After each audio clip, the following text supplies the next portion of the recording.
Well, we made the leap. Most of the business and political elite warned us not to, but we did it anyway. And suddenly, everything is changing. Most Tories urged the Prime Minister to stay. He said, no thanks. I will do everything I can as Prime Minister to steady the ship over the coming weeks and months. But I do not think it would be right for me to try to be the captain that steers our country to its next destination. Nor was it just the Prime Minister. The Labour leader, Jeremy Corbyn, is fighting a looming coup tonight. He didn't come out quickly enough and vigorously enough. He was very half-hearted when he got engaged, and Labour voters up and down the country were not clear as to what his message was. In Europe, the leaders told us to get on and go. In the city, sterling plummeted to a 30-year low. In Scotland, the First Minister, Nicola Sturgeon, signalled another referendum on independence. Scotland faces the prospect of being taken out of the EU against our will. I regard that as democratically unacceptable. In Northern Ireland, Sinn Féin demanded a border poll to put Irish reunification back on the agenda. For us to be dragged out of the European Union against our will is absolutely unacceptable. But is the darkest hour before the dawn? Boris Johnson insisted there was no need to panic. This does not mean that the United Kingdom will be in any way less united, nor indeed does it mean that it will be any less European. There are many difficult questions tonight. We will try to provide as many answers as we can.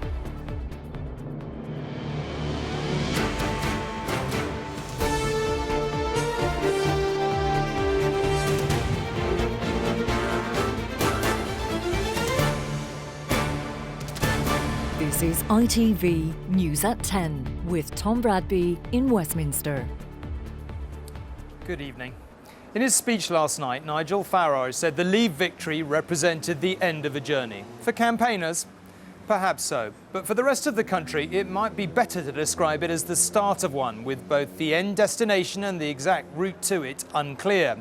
The result was a political earthquake, but as the day wore on, the don't-knows piled up. We don't know when the formal process of withdrawing will begin. We don't know if the French and the Germans will lock us out of the single market. We don't know who will be Prime Minister. We don't even necessarily know who the leader of the opposition will be. We don't know if there'll be another general election this year, and we don't know if the UK will actually hold together as a country. But apart from that, not much has changed. It is a big, bold leap. That much is undeniable. So, what next? Many questions tonight, but let's kick off with a summary of one extraordinary day from Robert Peston. A historic walk for a family and a country. The British people have voted to leave the European Union, and their will must be respected. And our goodbye to the European Union is his goodbye to us. I will do everything I can as Prime Minister to steady the ship over the coming weeks and months. But I do not think it would be right for me to try to be the captain that steers our country to its next destination. This is not a decision I've taken lightly, but I do believe it's in the national interest to have a period of stability and then the new leadership required. There is no need for a precise timetable today, but in my view, we should aim to have a new Prime Minister in place by the start of the Conservative Party conference in October. I love this country, and I feel honoured to have served it. And I will do everything I can in future to help this great country succeed. Thank you very much.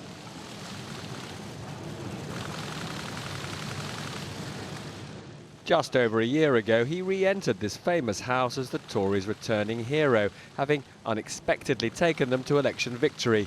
No joy in this return. Here is the man, one of David Cameron's oldest political rivals, who will be seen to have toppled him as leader of the Leave campaign and who may succeed him Although today Boris Johnson's way was barred, not by rivals, but by angry North London bikers. I've known David Cameron for a very long time, and I believe he's been one of the most extraordinary politicians of our age. So what exactly have we voted for in backing Boris Johnson and his fellow Leave leaders?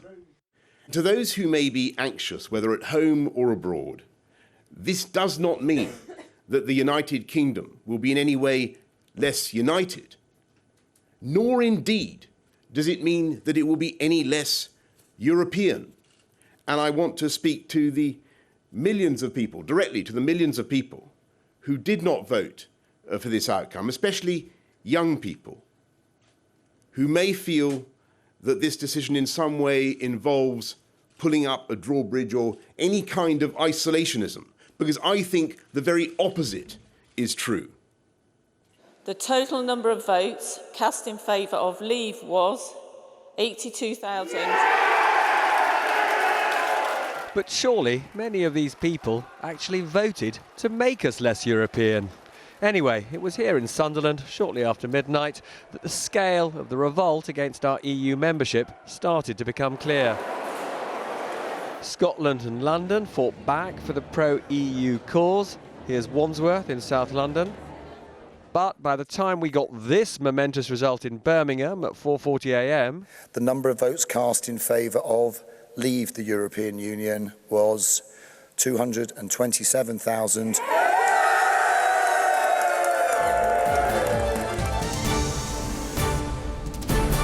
ITV News had already called it for Brexit. At 4:35, we at ITV News are calling this as a Leave victory, an extraordinary moment in British history. And then at 7:20, it was official. This means that the UK has voted to leave the European Union.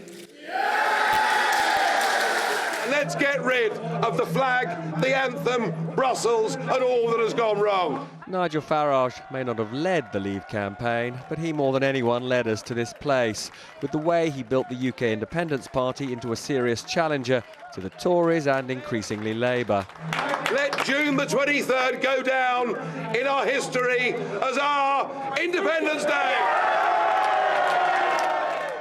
We voted to increase the power, the sovereignty of this place, in the hope, but not the certainty, that it'll make us richer, safer, happier and prouder to be British. Well, Robert is in Downing Street now. Robert, it feels like a strange, rudderless ship tonight, doesn't it, really? We don't know what our future is. The man who is still technically Prime Minister doesn't believe in the future we've chosen. We haven't heard from the Chancellor. Who's in charge tonight, really? Well, you know, Prime Minister is technically and really still in charge, although as a former head of the civil service said to me just a few hours ago, authority has already ebbed away from him, so we will have a period of a few months of the Chancellor, the Prime Minister, to an extent going through the motions until we have a new Prime Minister. Nobody expects George Osborne to remain as Chancellor after that new leader of the Tory party, new Prime Minister, is selected. And here I think we get an insight into the sheer brutality of politics. What I think many have forgotten is that George Osborne was rare among senior Tories in desperately trying to dissuade David Cameron all that time ago from having this referendum that has led to the demise of David Cameron and also damaged George Osborne because he argued so vigorously for our place in Europe and to defend the Prime Minister. Robert, we've seen the last 24 hours has turned out to be a very long time in British politics. It's very hard to see the road ahead. What do you think the next couple of months looks like, really? Well, I mean, let's just analyse the damage that has been done. all those voters who voted for us to leave not only rejected the Prime Minister, but they rejected the warnings of economic damage from the Bank of England, warnings of damage to our prosperity from the Treasury, warnings that our security would be imperiled from the heads of security services, warnings that our defences would be at risk from the heads of the armed forces, warnings that our health service would be put at risk from the head of the health service. The authority of the elite in this country has taken the kind of blow that, frankly, none of us have ever seen. Now, there's a huge task now, not only to negotiate our new relationship with the European Union, whatever that may turn out to be, because we don't have a detailed roadmap from leave, but also to restore confidence in the way that we are governed. It's a mammoth task, and I can't see any of that happening while we have a Prime Minister who's told us that he's off. Well, Robert, for now, thank you very much indeed.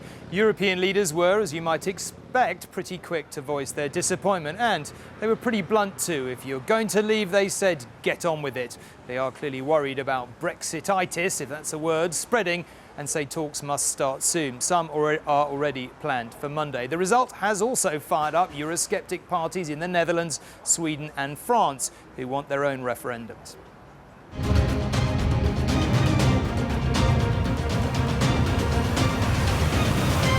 Europe had gone to bed believing the opinion polls. It woke to this. However used they've become to the British causing trouble in Europe, not the Spanish. Großbritannien wird die Europäische Union verlassen. Nor the more staid Germans could believe that we'd actually done this. The cold light of a Brussels morning was an uncomfortable place to be British. This is a crisis for the UK, but equally a crisis for the rest of the Union, and one they insist they neither needed nor asked for. Stony-faced, they walked into an emergency breakfast meeting to plan the morning after the night before. The message was brutal. If you're leaving, there's the door. Please go now. We now expect the United Kingdom government to give effect to this decision of the British people as soon as possible, however painful that process may be. Any delay would unnecessarily prolong uncertainty. There will be no renegotiation. There will be no renegotiation. First David Cameron, then Boris Johnson had told them there was no rush to start the withdrawal process. They're having none of that. No, we can't negotiate until the Tories have held their Congress. This is not acceptable. Is this policy of demanding an immediate triggering of Article 50 part of a hard line on Britain to make sure there is no contagion? We can't lose time. Look to the markets of today. And more than the markets, they're looking at populist politicians across the continent. A French referendum on membership of the European Union is a democratic necessity, said Marine Le Pen of the French far right. And this from her Dutch counterpart. I will also make a point that in the Netherlands we should have a national referendum about an exit as soon as possible. The top priority here, the only priority, is to ensure that what happened last night doesn't spread. That's why officials here are being as ruthless as the rules allow. Britain must not be seen to be getting an easy option. They are in survival mode. I always remember what my father used to tell me: what doesn't kill you makes you stronger. And not being killed by this will drive every action in Brussels from here on in. James Mates, News at 10, Brussels. We heard James mention Article 50 just then. So what is that exactly, and how would it work? Article 50 is effectively the rulebook on how to leave the European Union. To trigger it, we'd have to formally notify Brussels of the UK's decision to withdraw. It would start an irreversible 2-year countdown. Once underway, there'd be no turning back. Negotiations would follow to break our ties with the 27 other members, so we wouldn't have long to draw up new trade deals to try to win access to the single market for our manufacturing industries, including our cars and steel production, natural resources like the oil industry, and agriculture, And perhaps most importantly, the ability of service industries like banks and insurance companies to do business in the EU. In each of these areas, every one of the remaining 27 would hold a veto. And if no deal was reached within the time limit, it's possible we could simply leave with nothing agreed. So if the countdown clock ran out, we'd default to World Trade Organization tariffs. For example, 36% in dairy products, 20% in beverages, and around 10% in cars and clothing. Well, let's go back to James Mate in Brussels. James, if European leaders do get very impatient with us, can they trigger Article 50 without our say-so? That's been a matter of great debate here today. The reason it's so important is because once you've triggered it, you're on a conveyor belt, you have a 2-year timeline, and at the end of it, you are out, whether you've managed to do a deal or not, which of course gives enormous negotiating advantage to the people staying in, as opposed to the one trying to leave.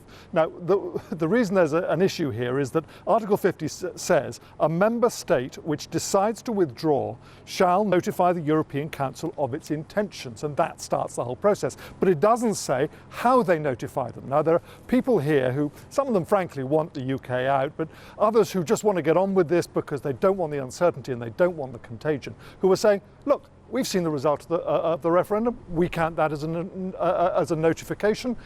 We should be able to start the whole process. Now, I'm no lawyer, but I can't believe that that is going to stand up legally. But it does show just how keen they are to get on with this, that they don't want this hanging around till October.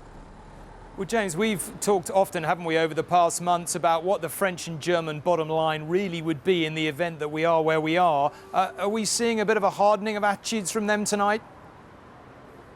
Well, I think it's really pretty clear that those in this campaign, and there were quite a few in Leave, who gave nods and winks to the fact that maybe this was, just, you know, if we gave a vote to leave, they would then come seriously to the negotiating table. There'd be more concessions on offer. They didn't want us to leave. Well, they're showing absolutely no signs of that at the moment. The French line is pretty hard.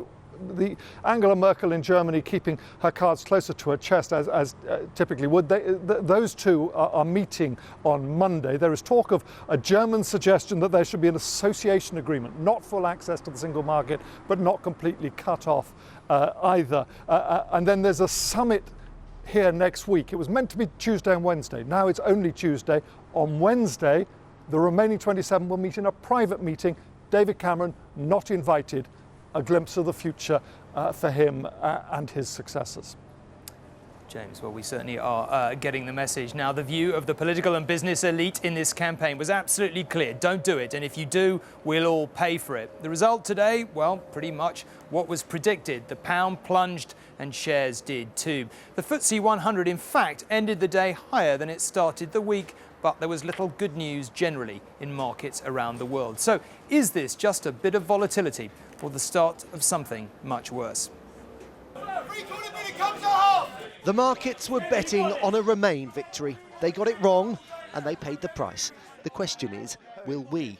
As the value of shares, commodities and currencies swung wildly, the Bank of England sought to reassure. To be clear, the Bank of England will not hesitate to take additional measures as required, as markets adjust, and as the UK economy moves forward. Never before has the pound fallen so far in a single day, slumping to its lowest level against the dollar in 30 years. On the stock market in London, company share prices tumbled. The falls in Paris and Frankfurt were even bigger. Construction companies like Taylor Wimpey and Barratt bore the brunt of the sell-off, along with Britain's biggest banks, Lloyds, Barclays and RBS. The anxiety is that a recession looms. All of the economic forecasts ahead of time, the vast majority of those did feel that there could be a hit to economic activity. The question is the extent to which that proves to be a short-term hiatus, and then, as I said, the weakness of sterling and some of the other factors start to play in and start to be the counterweight, if you like, to some of those things. But I think it's something that we have to brace ourselves for. The impact of the market upheaval is already being felt. If you're heading abroad, your pound will buy you less. Here in Britain, inflation may rise. As a nation, we import more than we export. So if the pound remains at this new lower level for a sustained period of time, then eventually prices here will start to inch up. You'll probably notice it first when you come to fill up the car in the weeks to come. You'll notice it more generally in the months that follow. The economic consensus is that leaving the EU will leave Britain permanently poorer. A scare story, says this economist, similar to ones we've heard before. We were told by so many so-called experts that if we didn't join the euro, the City of London would collapse, the British economy would collapse, Japanese manufacturers would leave. And of course it turned out to be exactly the opposite. One of the best things we could ever have done was not to join the euro. Most economists believe there will be an economic cost to greater political independence. I don't think there is going to be an economic cost to pay for political independence. In fact, quite the opposite. The sell-off continued in the United States, Wall Street closing down this evening. Britain is entering a period of intense political and economic uncertainty, and the impact is being felt around the world. And Joel joins us from the city now. Joel, we've had the dreaded R word, recession, kind of bandied around today. Is that a real risk, do you think, or is the chances of it exaggerated? Well, I think firstly, Tom, the falls we saw in financial markets today were dramatic, but they were not disastrous. And that's probably the first point that we should make. At the moment, there's no direct impact on the real economy. But I think if you look closely at what happened to the big bank shares in particular here in Britain, of course the likes of Lloyds, RBS and Barclays, and how closely tied their fortunes are to the performance of the economy, you would have to conclude that there is a very strong chance that in the months to come we will get some form of recession, however short and shallow. I think that is almost inevitable. But I think there is also some good news we can take from today. Mark Carney alluded to it earlier. The point he makes about our banks, how resilient they are, how robust compared to where they were in 2008. He's clearly of the view that they can endure this. For people watching this tonight, I guess one of the questions will be, if there are costs to us from this, where are they going to come? Are they going to come in our taxes, do you think? Are they going to come in interest rates we may pay on our mortgage? What is your sense where we should look out for the costs coming, if indeed they do come? Well, we're hearing about some hints tonight of costs already, Tom. You mentioned the prospect of tariffs. We are leaving the single market willingly. We have no idea what that will mean for trade and prosperity. At the moment, a car maker making a car in Britain knows that he can send that car to any number of 27 countries without imposing any tariffs. That situation may change, and Ford and JP Morgan, the US investment bank, are warning tonight that there are potentially thousands of jobs at risk, businesses that may need to relocate away from Britain elsewhere in the European Union. You mentioned interest rates. The market, Tom, is expecting we will see a rise by February. A fall by February. The Bank of England's got this headache, the prospect of rising inflation, the prospect of a slowing economy. That's the one the market thinks is the more serious. And hey, when does the market ever get it wrong? Indeed, Joel, indeed. That's a subject for a longer conversation. Now, but thank you very much. It's been a long night. Now, as we have been hearing, the UK's separation from Europe could end up splitting the United Kingdom. Scotland's First Minister, Nicola Sturgeon, suggested this morning that the last Scottish referendum was held on false pretences because it assumed the UK would remain in the European Union. Perhaps time, she said, then for another. Ms Sturgeon also raised the possibility of a shared attempt with the Mayor of London, Sadiq Khan, to negotiate some kind of deal with the EU.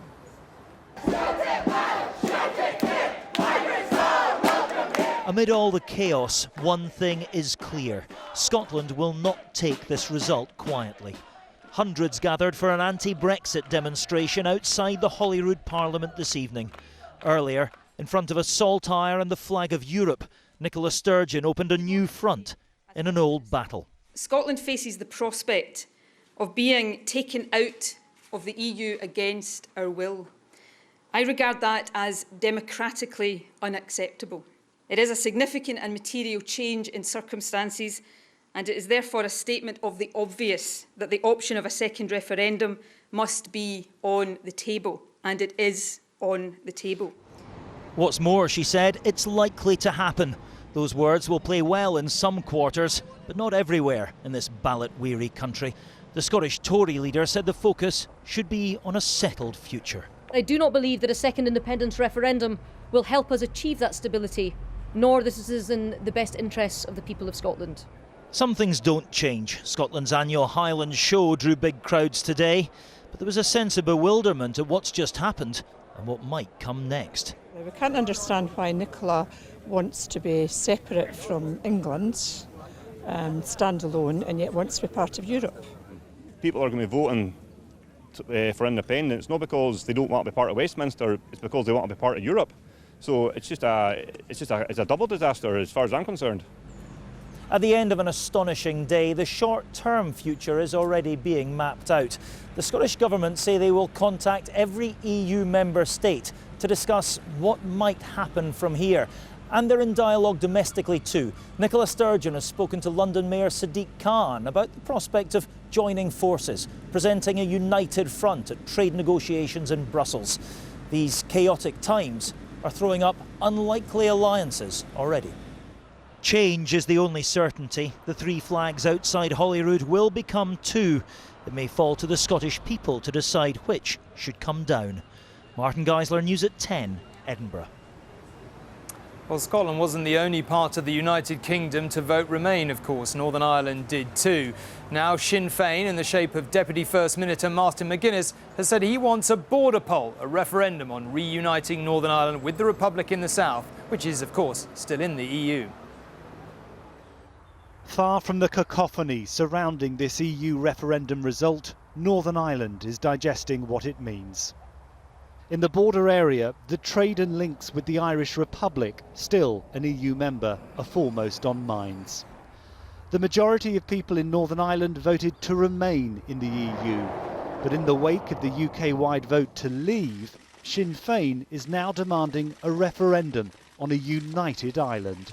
This is an unacceptable situation for us to find ourselves in against the backdrop of a vote which was in favour of Remain in the north, and for us to be dragged out of the European Union against our will is absolutely unacceptable.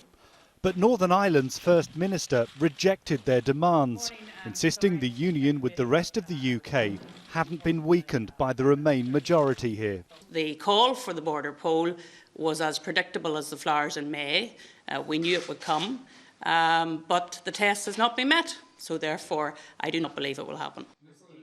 In the border town of Newry, the historic change in the political climate overnight left some bewildered, as we discovered in one cafe.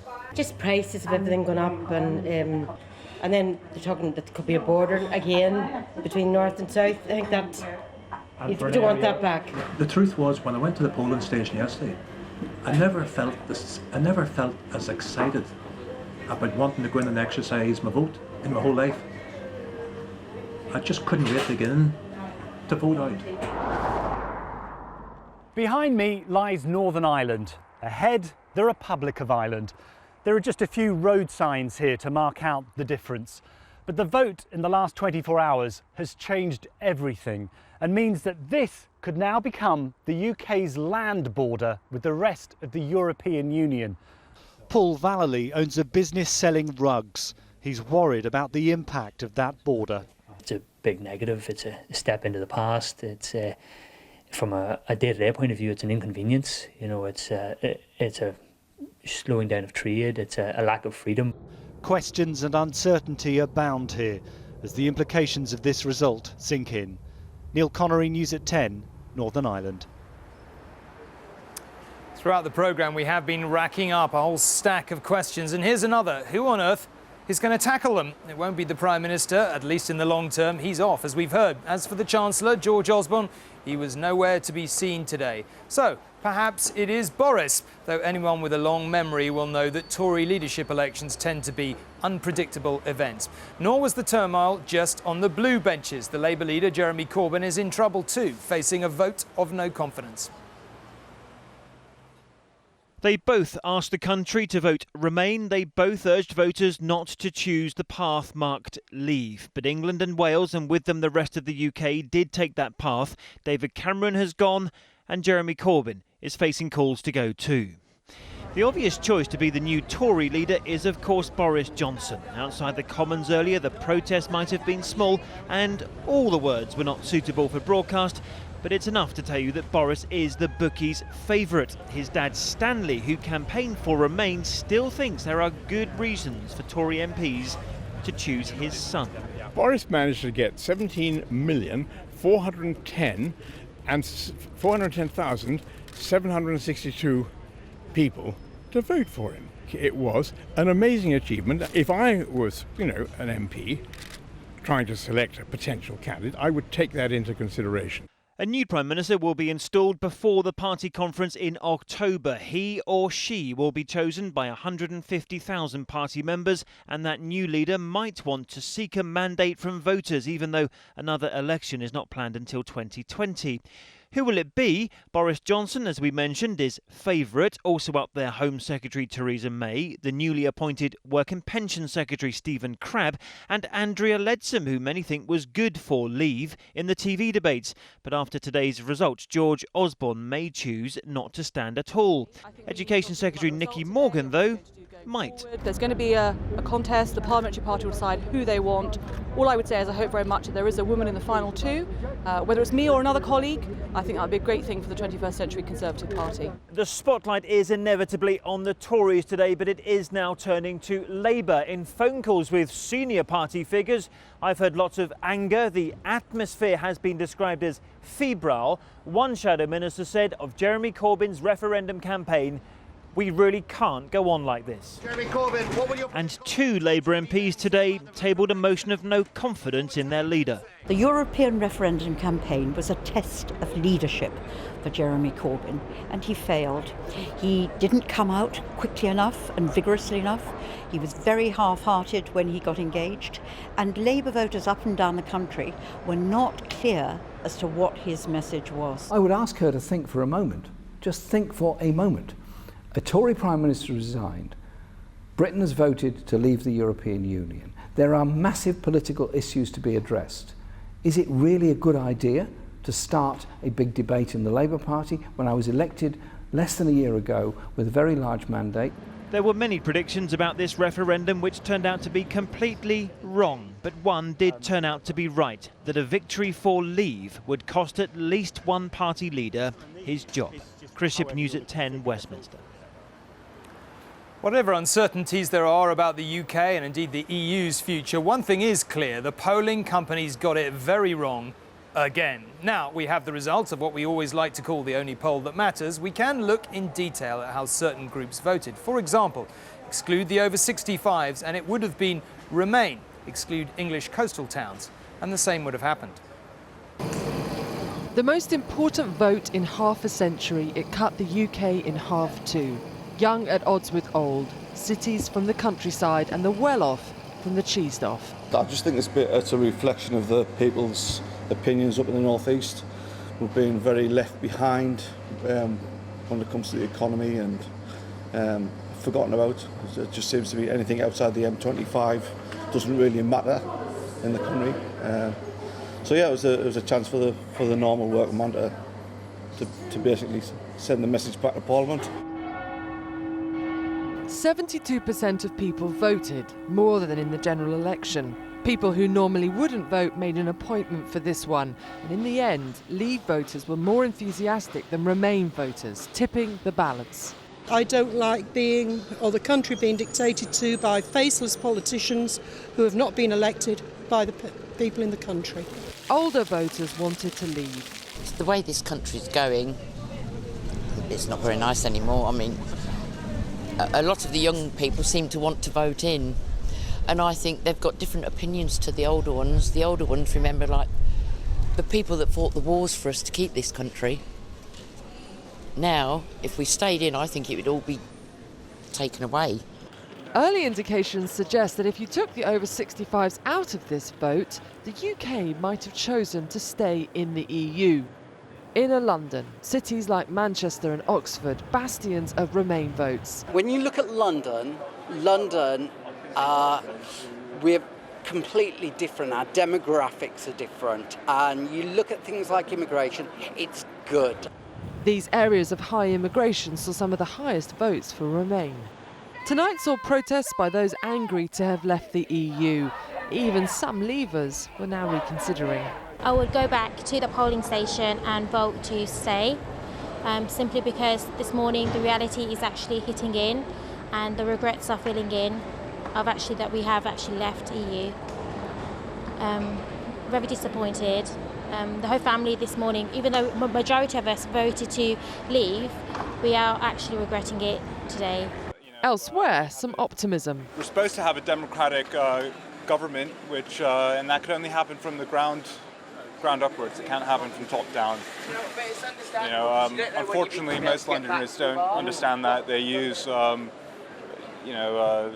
it's all been focused on, Brexit's a right-wing thing. And the folk at Glastonbury coming to terms with it too. It's amazing that everybody's gone out and actually voted, whether it be the result that we all wanted or the result that we didn't. And I think half the campsite, we've seen so many different people going, yeah, we're out, and people going, oh my God, we're out. And you just got to go, well, actually, you know what, everybody did turn out and vote, and as long as you do use the vote, then that's what everybody's decided. So, 2 years. For so long, people have felt their vote made no difference. Today, their votes made the UK very different indeed. Allegra Stratton, News at 10. We've said it throughout the campaign, and certainly during the past 24 hours. The referendum debate has split political parties, families and communities. One such place is Boston in Lincolnshire, and the issue that has caused the divisions, immigration. On the land, time changes little. In politics, a night can change everything. Migrants were today working in Boston in a changed landscape, and some were worried. I live with my family here, Their employer, a minority Remain voter, was full of praise for their work ethic and economic contribution. But he told me this vote had never been about that. This does actually feel a bit like a revolt, people raising a protest. So you see it more a protest vote largely about immigration? I think it could be perceived that way, but I think about politics in general. And that protest saw 3 out of 4 people in Boston vote leave. It may not look different, but it feels different. And there's a sense that small voices in this small Lincolnshire town who are concerned about immigration have been heard. They ignore us at their peril. Some of those who voted leave feel empowered. We've put up with this for a long, long time. It's grown and grown and grown, and finally last night was the showdown. Do you think Westminster hasn't listened? Definitely not, but now they will, and now they have. Not race, space. That's what it is. I'm not racist in any way whatsoever. And the one Remain of the 4 regretted the past and feared the future. We've had too many changes too quickly. That's been the problem. It was the Eastern European newcomers who forced that pace of change. Now the visitors, 1 in 8 of the town, face uncertainty. I hope everything will be fine. I hope a relationship like people to people will not to change, And at the local Polish Advice Centre, they say there's now so much uncertainty it will deter others coming here straight away. I don't think more people is going to come because it was like very, very, very straight information from English people, from the natives saying, no, we don't want you here. So I don't think many people will come. We don't feel very much welcome, but actually being here for so many years won't change my feelings about England in one day. And those who work on this flower farm agree. They know they're all needed here, even if they're not all wanted. Most said Boston still felt like home. Some even told me they would have voted leave if they could. You think less people should come from Eastern Europe too? I think so, yeah. Why? Because I think it's come too much, yeah. This evening there was Mass at the local Polish church. A community within a community, reflecting on its uncertain place in Britain. Grassroots political pressure has contributed to massive national change. Penny Marshall, News at 10, Boston.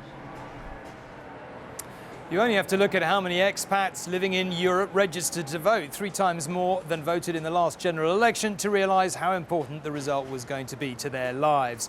Now many are worried about house prices and healthcare in Spain. The attractions are obvious. Spain's Costa del Sol is home to more British expats than anywhere else in the EU. Many of them pensioners, enjoying the right to spend their twilight years in the sunshine. But today, John and Leslie Wheeler woke up to a very different reality. After a combined 4 decades in Castillo de la Duquesa, there's financial uncertainty. They fear their house will be worth far less, limiting their options. It enforces that we have to stay here because we can't afford to leave, because I can't afford to lose 50% value of my house. John's pension, paid in sterling, is an immediate casualty of vote leave. I mean, I was pretty shocked to see the result getting up this morning, and the effect on the currency meant I'd take an immediate pay cut. Pensioners kept a close eye on the results. A reciprocal agreement means all of them currently get free health care here. GP Peter Furness, who's worked here for 28 years, says many patients are worried it could be withdrawn. I have had one patient last month who went to apply for this and they said, no, you can't have this until after the referendum. So whether or not they are going to refuse people or whether it's just an abeyance, I don't know. A short drive down the coast in Gibraltar, they voted overwhelmingly to remain. The vote means that this border between Gibraltar and Spain is once again at the centre of a potential dispute. At the moment, the cars and the people are still moving, but Spain has already indicated that it wants to restart negotiations on coast sovereignty, and that means it could use the border as a bargaining chip. There's no guarantee that EU laws protecting the free movement of trade and people, so essential for this British overseas territory, will continue. It could be the end of the business. We do rely on tourism that comes through the border. Spain will very likely pose problems at the border. Just one of many British citizens along this Spanish coastline wondering nervously tonight what the next few months and years will bring. Juliet Bremner, News at 10, Costa del Sol. Well, on this momentous day, let's get a final word from our political editor, Robert Peston, who, as you can see, is here with me. Now, let's just try and nail one thing. Who's going to be our next Prime Minister? Well, almost everybody in the media thinks it will be Boris Johnson, and almost every Tory MP that I've spoken to today says anybody but Boris Johnson. There is a huge amount of anger in the Tory party with him. Those who backed the Prime Minister's side of the referendum campaign thinks he's been grotesquely disloyal, think it's been all about him, not about the issue. And there are quite a lot of people on the Leave side in Parliament who don't believe he's really with them. They again think it's about personal ambition. So there is, as we speak, a concerted Stop Boris campaign going on. Now, they've got to be very careful because the membership loves Boris Johnson. And I think the membership might well turn against the MPs if ultimately, when MPs decide the 2 candidates to go to them, he isn't one of them. But I would say tonight that he is by no means a shoo-in. And if MPs can find a figure, a single figure, around which they could coalesce and they think the members could coalesce, they would then attempt to persuade Boris not to stand. Do you think we'll end up with a, how can I put this politely, a stitch-up done behind closed doors, given that there's an awful lot of pressure? You know, people want to know who the next Prime Minister is, or do you think it'll go all the way through and there'll be a, you know, I think there will be an attempt to do a stitch-up. Now, the other thing we should bear in mind is Labour MPs are also agonising with over exactly the same issue. They are furious with Jeremy Corbyn, many of them. They do not believe that he led their side of the campaign well. They want to replace him. There is talk again of them coalescing around a single candidate. Yvette Cooper, Tom Watson and Angela Eagle are the names in the frame. And again, I think in the next few days, we will find out if there is a serious challenge to the leadership, the authority of Jeremy Corbyn. This is an extraordinary event. Earthquakes everywhere. Earthquakes everywhere, Robert. Indeed, that's a very useful summary. Now, we said at the start of yesterday's programme that it might be one of the nights of our lives, and so it proved. An abrupt and abject end. The future of the United Kingdom he fought so hard to secure in the Scottish referendum is once again in question. Our European partners have told us to go and go quickly. We still have no hint as to the terms of separation, and so much depends upon them. But for those who voted to go, these were the first small steps on the road to freedom. It will work out well in the end. Their leaders promised for everyone's sake now, let's hope they were right. From all of us, good night. Have a very peaceful weekend. I'll be back on Monday.